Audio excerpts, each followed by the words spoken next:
அதிசயங்கள் செய்கிறவர் நம் அருகில் இருக்கிறார். அற்புதங்கள் செய்கிறவர் என்றும் நமக்குள் வசிக்கிறார். 1 நாளாகமம் 21:22.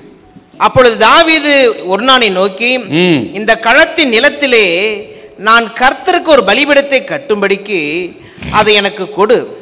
வாதை ஜனத்தை விட்டு நிறுத்தப்பட எனக்கு அதை பெரும் விலைக்கு கொடு என்றான். அது ஒரு அறுவடையின் காலம். இஸ்ரவேல் தேசத்தில் அறுவடையின் நாட்கள் தான் மிக விமர்சையான நாட்கள். அறுவடைக்கு முன்பு ஆசாரியன் வந்து முதல் அரிக்கட்டை அறுத்து எடுத்துக்கொண்டு போய் தேவாலயத்தில் ஆசீர்வாத கூடாரத்தில் அசைவாட்டும் பலியாக அசைவாட்டி ஜனங்களுக்காக நிவர்த்தி செய்வான்.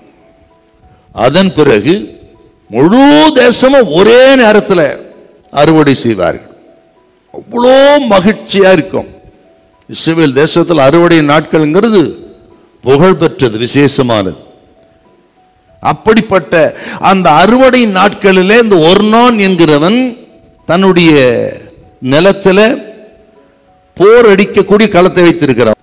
அப்படி அந்த களத்தை வைத்து ஒர்னான் தானியத்தை அவன் போரடித்துக் கொண்டிருக்கிறான்.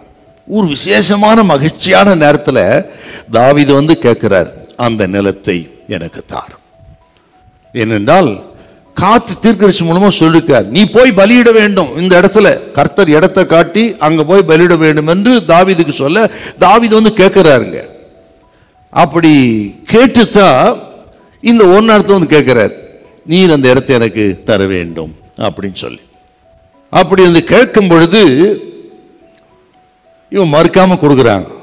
சில நேரங்களில் நமது ஆண்டவர் இப்படித்தாங்க நம்ம கேட்பாரு. எப்படி கேட்பாருங்க?